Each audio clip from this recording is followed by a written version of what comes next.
জননীং শারদাং দেবীং রামকৃষ্ণং জগদ্গুরুং পাদপদ্মে ত্বয়োশ্রিত্বা প্রণমামি মুহুর্মুহুঃ।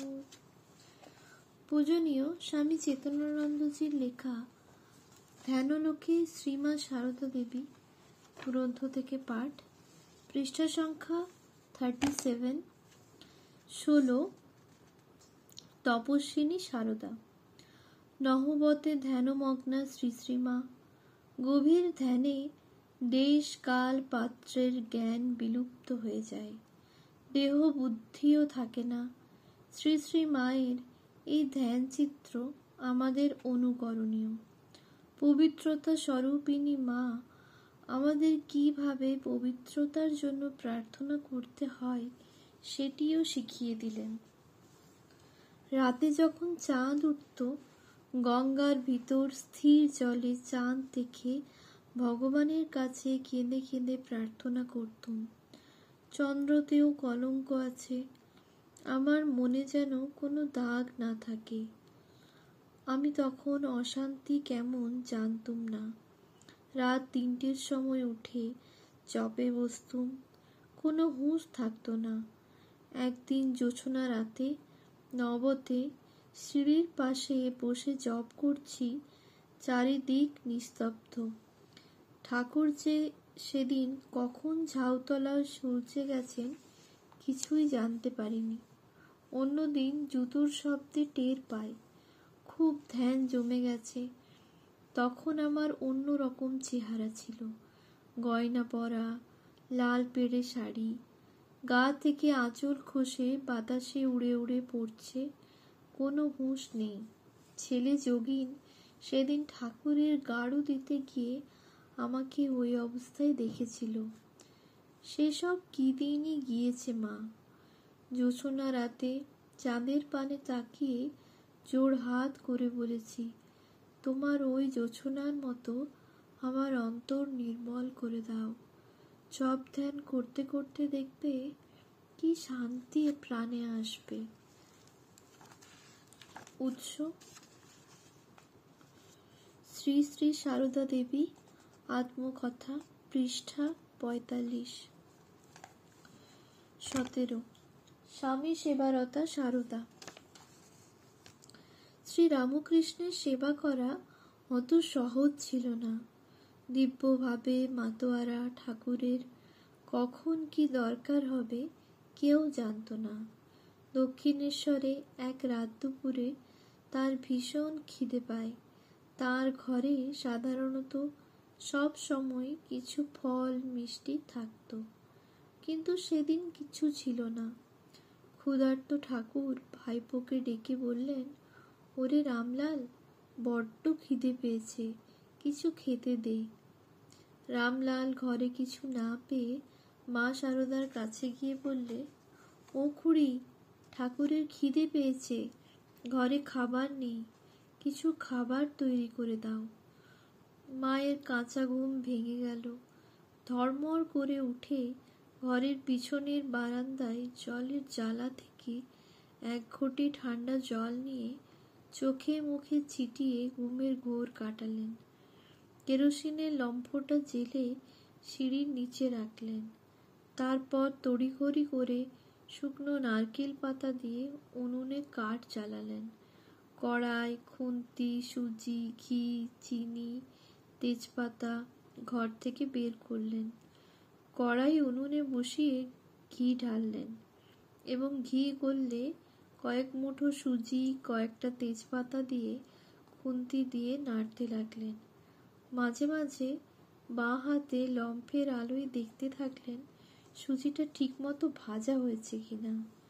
যেই একটু ব্রাউন রং হলো, তখনই এক ঘটি গঙ্গা জল ঢেলে দিলেন এবং 3-4 মুঠো চিনি ছড়ালেন। দক্ষিণেশ্বরে ওই রাতে দুধ, কিশমিশ, বাদাম পাবেন কোথায়? তারপর সুজিটা টকবক করে ফুটে সিদ্ধ ও ঘন হলো। মা হালুয়ার ভুরভুর গন্ধ পেয়ে কড়াইটি উনুন থেকে নামালেন এবং একটা বড় পাথরের বাটিতে সেটি ঠেলে গোলাপ মার মারফত ঠাকুরের ঘরে পাঠিয়ে দিলেন। তার পরের বর্ণনা লীলা প্রসঙ্গকারের ভাষায়। ঠাকুরের বসিবার জন্য রামলাল পূর্ব হইতে আসন পাতিয়া রাখিয়াছিলেন। স্ত্রী ভক্তটি কোনো রূপে যাইয়া সেই আসনের সম্মুখে হালুয়ার বাটিটা রাখিলেন। ঠাকুর খাইতে বসিলেন এবং ক্রমে ক্রমে ভাবের ঘোরে সে সমস্ত হালুয়াই খাইয়া ফেলিলেন। ঠাকুর কি স্ত্রী ভক্তের মনের ভাব বুঝিতে পারিয়াছিলেন কে জানে, কিন্তু খাইতে খাইতে স্ত্রী ভক্তটি নির্বাক হইয়া তাহাকে দেখিতেছেন দেখিয়া জিজ্ঞাসা করিলেন, বলো দেখি কে খাচ্ছে, আমি খাচ্ছি না আর কেউ খাচ্ছে? স্ত্রী ভক্ত, আমার মনে হচ্ছে আপনার ভিতরে যেন আর একজন কে রয়েছেন, তিনিই খাচ্ছেন। ঠাকুর ঠিক বলেছ বলিয়া হাস্য করিতে লাগিলেন। উৎস শ্রী শ্রী রামকৃষ্ণ লীলা প্রসঙ্গ, চতুর্থ ভাগ, উদ্বোধন কার্যালয়, পৃষ্ঠা 18-19। আমরা মনশ্চক্ষে দেখছি ঠাকুর হালুয়া খেয়ে এক গ্লাস গঙ্গা জল খেলেন। তারপর পশ্চিমের গোল বারান্দায় দাঁড়িয়ে মুখ ধুয়ে আবার বিছানায় শুলেন।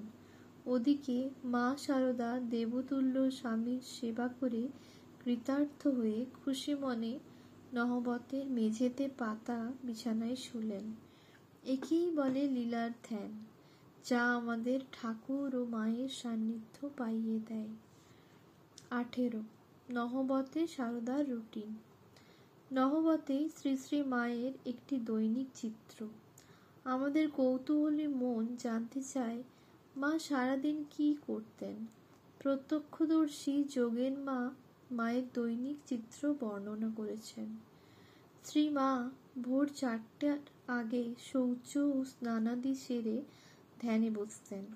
ঠাকুর ধ্যান করতে বলতেন কিনা। এরপরে বাকি কাজকর্ম সেরে পূজায় বসতেন। পূজা, জপ, ধ্যান এতে প্রায় 1.5 ঘন্টা কেটে যেত। তারপর সিঁড়ির নিচে রান্না করতে বসতেন। রান্না হলে যেদিন সুযোগ ঘটত সেদিন মা নিজ হাতে ঠাকুরকে স্নানের জন্য তেল মাখিয়ে দিতেন। 10:30-11টার মধ্যে ঠাকুর আহার করতেন। তিনি স্নানে যেতেন। মা এসে তাড়াতাড়ি ঠাকুরের পান সেজে নজর রাখতেন ঠাকুর স্নান করে ফিরে এলেন কিনা। তিনি তার ঘরে এলেই মা এসে জল ও আসন দিয়ে তারপরে খাবারের থালা নিয়ে এসে তাকে আহারে বসিয়ে নানা কথার মধ্য দিয়ে চেষ্টা করতেন যাতে খাবার সময় ভাব সমাধি উপস্থিত হয়ে আহারে বিঘ্ন না ঘটায়। একমাত্র মাই খাবারের সময় তার ভাব সমাধি আসা অনেকটা ঠেকিয়ে রাখতে পারতেন। আর কারও সে সাধ্য ছিল না। ঠাকুরের খাওয়া হলে মা একটু কিছু মুখে দিয়ে জল খেয়ে নিতেন। পরে পান সাজতে বসতেন। পান সাজা হয়ে গেলে গুনগুন করে গান গাইতেন, তা খুব সাবধানে, যেন কেউ না শুনতে পায়। এরপরে কলের সেই একটার বাঁশি বেজে উঠত, যাকে ঠাকুরের মা বৃন্দাবনে কৃষ্ণের বাঁশি বলতেন। তাই শুনে তিনি খেতে বসতেন। সুতরাং 1:30-2টোর আগে কোনো দিনই মায়ের খাওয়া হতো না। আহারের পরে নামমাত্র একটু বিশ্রাম করে সিঁড়িতে চুল শুকোতে বসতেন 3টে নাগাদ। তারপর আলো টালো ঠিক করে তোলা জলে নম নম করে মুখ হাত ধুয়ে কাপড় কেচে সন্ধ্যার জন্য প্রস্তুত হতেন। সন্ধ্যা এলে আলো দিয়ে ঠাকুর দেবতার সামনে ধুনো দেখিয়ে মা ধ্যানে বসতেন। এরপরের রাত্রের রান্না। সকলকে খাওয়ানো সেরে মা আহার করতেন। তারপর একটু বিশ্রাম করে শুয়ে পড়তেন। উৎস শ্রীমা সারদা দেবী, পৃষ্ঠা 62-63। 19 সংসার মজার কুটি। কথায় বলে, সংসার সুখের হয় রমণীর গুণে। বিবাহিত জীবনে ভুল বোঝাবুঝি হলে দুঃখের অন্ত থাকে না। পারস্পরিক ভালোবাসা, অকপটতা, নিঃস্বার্থপরতা, সেবা পরায়ণতা, শ্রদ্ধা, নিরভিমানতা বিবাহিত জীবনকে আনন্দে মধুময় করে তোলে। ঠাকুর ও মা গৃহস্থ পরিবারদের সামনে সেই আদর্শ বিবাহিত জীবন দেখিয়ে গিয়েছেন। দিব্যভাবে মাতোয়ারার স্বামীকে মা কিভাবে সামলাতেন এই চিত্রটিতে আমরা দেখতে পাই। একদিন দিনের বেলা তিনি অর্থাৎ ঠাকুর আমাকে তার পান সেজে বিছানা ঝেড়ে ঘর ঝাড় দিয়ে রাখতে বলে কালীর ঘরে গেলেন। আমি তাড়াতাড়ি পান সেজে বিছানা ঝেড়ে ঘর ঝাড় দিচ্ছি, কখন যে তিনি ফিরে এসেছেন জানতেও পারিনি। হঠাৎ হাতের স্বপ্ন স্পর্শ লাগতে চমক ফিরে দেখি, মা গো! চোখ দুটি যেন রক্তের মতো লাল হয়েছে, হাত পা যেন কেমন বাঁকিয়ে যাচ্ছে। স্তম্ভিত হয়ে ভাবলাম, এ আবার কি হলো? তখন তিনি আধো আধো ভাষায় বললেন, ওগো, আমি কি মদ খেয়েছি? যেমন পুরোদস্তুর মাতালে কথা বলে। আমি থতমত খেয়ে বললাম, না না, মদ খাবে কেন? তিনি অতি কর্কশ্বরে বললেন, তবে কেন টলছি? তবে কেন কথা কইতে পাচ্ছি না? আমি মাতাল? আমি তাড়াতাড়ি কথায় একটু জোর দিয়ে বললাম, না ওগো না, তুমি মদ খাবে কেন? তুমি মা কালীর ভাবামৃত পান করেছ। তিনি আনন্দ করে বললেন, ওগো, ঠিক বলেছ, ঠিক বলেছ। কিছুক্ষণ পরে আবার সহজ মানুষটি হলেন। আমিও নহবতে ফিরে এলাম। উৎস শ্রী শ্রী মায়ের জীবন কথা, পৃষ্ঠা 24। আমরা সবাই এ জগৎ সংসারে বাস করি। কারো কাছে এ সংসার ধোঁকার টাটি, আবার কারো কাছে মজার কুটি। ঠাকুর ও মা এই মজার কুটিতে বাস করে দেখিয়ে গিয়েছেন কিভাবে সংসারকে মজার কুটিতে পরিণত করতে হয়। 20 মাতৃত্বের কাছে শ্রী রামকৃষ্ণের পরাজয়। চিরকল্যাণময়ী জননীর ঐশী লীলার শুভারম্ভ। এই চিত্রে আমরা দেখি অবতার শ্রী রামকৃষ্ণ ভগবতী সারদার মাতৃত্বের কাছে পরাজিত হয়ে হাসতে হাসতে নহবত থেকে নিজের ঘরে ফিরে আসছেন। ওই কালে বালক ভক্তদের অনেকেই দক্ষিণেশ্বরে রাত কাটাতেন এবং ঠাকুরের নির্দেশে ধ্যান জপ করতেন। বেশি খেলে ধ্যান জপে বিঘ্ন হবে, তাই ঠাকুর মাকে নির্দেশ দিয়েছিলেন কাকে কখানা রুটি দিতে হবে।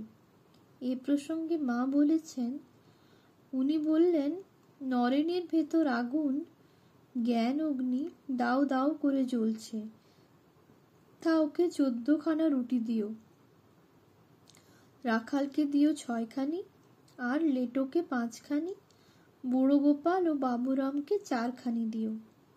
একদিন রাত্রে বাবুরাম আহার করিয়া আসিলে ঠাকুর জিজ্ঞাসা করিলেন, হ্যাঁ রে বাবুরাম, কখানা রুটি খেলি? বাবুরাম বলিলেন, 6 খানি। ঠাকুর, এত বেশি খেলি কেন? বাবুরাম উত্তর দিলেন, মা দিলেন যে। ইতিপূর্বে ঠাকুর একদিন রাখালকে জিজ্ঞাসা করিলে তিনি 7 খানি বলিয়াছিলেন। সেদিন ঠাকুর কিছু বলেন নাই, কিন্তু আজ আর থাকিতে পারিলেন না। চটি জুতোটি পায়ে দিয়ে একেবারে নহবতে আসিলেন এবং নরম হইয়া শ্রী শ্রী মাকে বলিলেন, তুমি কি ছেলেগুলোকে মানুষ হতে দেবে না? ওরা যে সাধু হবে গো, এ বয়সে যদি খাবে তবে তেজ রাখবে কোথা? ঠাকুরের এই কথার মধ্যে বিলক্ষণ অনুযোগের সুর ছিল। মা একটু আহতা হইয়া বলিলেন, একদিন 2 খানা রুটি বেশি দিয়েছি বলে যখন তোমার এত ভাবনা হয়েছে, তা ওদের জন্য তোমায় আর ভাবতে হবে নি। আমি ওদের রাখালো বাবুরাম, দেখব। তুমি আর ওদের খাওয়া নিয়ে কিছু বলো না যেন। সর্বনাশ, গোলাপ মা বলিয়াছিলেন, এমন কথা আমি বললে চণ্ডীর অর্থাৎ গোলাপ মার কন্যার বাপ আমায় কেটে ফেলত। ঠাকুর মাকে কিছু না বলে একটু হেসে ঘরে ফিরে গেলেন। মা বললেন, শুনলে গোলাপ, যত অনাচ্ছিষ্টির কথা। মা বেশ রেগেছেন। ওমা, দেখি বাবুরাম এসে হাজির। মা তাড়াতাড়ি এগিয়ে গিয়ে বললেন, কি বাবুরাম? বাবুরাম মার পায়ের উপর মাথা রেখে প্রণাম করল। তারপর উঠে দাঁড়াতে মা হাত দিয়ে বাবুরামের বুক ছুঁয়ে দিলেন। বললেন, যাও, ওকে গিয়ে প্রণাম করো। বাবুরাম অভিভূত হয়ে চলে গেল।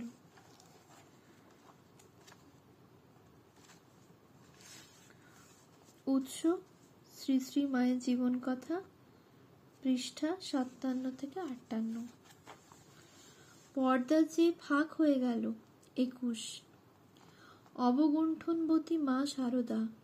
সাধারণ স্ত্রীরা স্বামীদের নিজেদের অধিকারে রাখতে চায়, কিন্তু শ্রী শ্রী মা ছিলেন নিঃস্বার্থপর। তিনি মনে করতেন তার স্বামী জগৎ স্বামী, জগৎ কল্যাণে তার আগমন। নহবতের বারান্দায় দরমার আড়ালে দীর্ঘকাল ধরে দাঁড়িয়ে নিজ স্বামীর কীর্তন শুনে শ্রী শ্রী মায়ের পা ফুলে বাদ দেখা গেল। এ কথা শুনলে মনে দুঃখ হয়। মায়ের প্রতি সমবেদনায় আমাদের মনটা ভরে যায়। তখনকার পুরুষকেন্দ্রিক সমাজ ব্যবস্থার প্রতি আমরা আস্থা হারাই। মায়ের কথা। ঠাকুর কীর্তন করতেন। আমি ঘন্টার পর ঘন্টা নহবতের ছাবড়ির ভিতর দিয়ে চেয়ে দাঁড়িয়ে থাকতুম। হাত জোর করে পেন্নাম করতুম। কি আনন্দই ছিল! দিন রাত লোক আসছে আর ভগবানের কথা হচ্ছে। কখনো কখনো 2 মাসেও হয়তো একদিন ঠাকুরের দেখা পেতুম না। মনকে বোঝাতুম, মন, তুই এমন কি ভাগ্য করেছিস যে রোজ রোজ ওর দর্শন পাবি। দাঁড়িয়ে দাঁড়িয়ে দরমার বেড়ার ফাঁক দিয়ে কীর্তনের আখর শুনতুম। পায়ে বাদ ধরে গেল।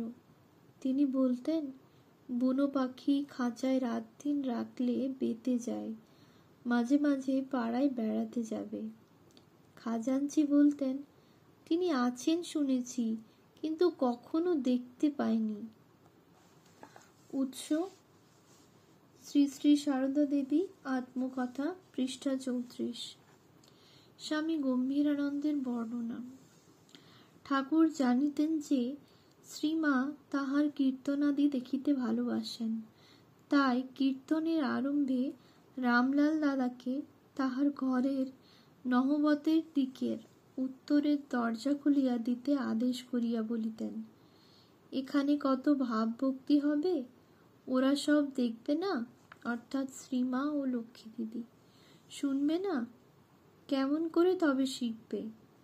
দরমার মধ্যে অঙ্গুলি প্রমাণ ছিদ্র দিয়া তাহারা দেখিতেন।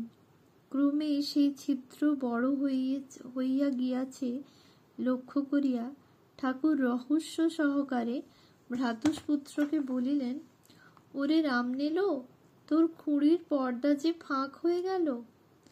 ঠাকুরের ভাবগ্রহণে অসমর্থ রামলাল উত্তর দিলেন যে এজন্য ঠাকুরই দায়ী। যেহেতু রামলাল উত্তরের দরজা বন্ধ রাখিতে চাহিলেও ঠাকুরই উহা খুলিয়া রাখিতে নির্দেশ দেন। উৎস শ্রীমা সারদা দেবী, পৃষ্ঠা 86। ওম শান্তি শান্তি শান্তি। হরি ওম তৎসৎ। শ্রীরামকৃষ্ণার্পণমস্তু।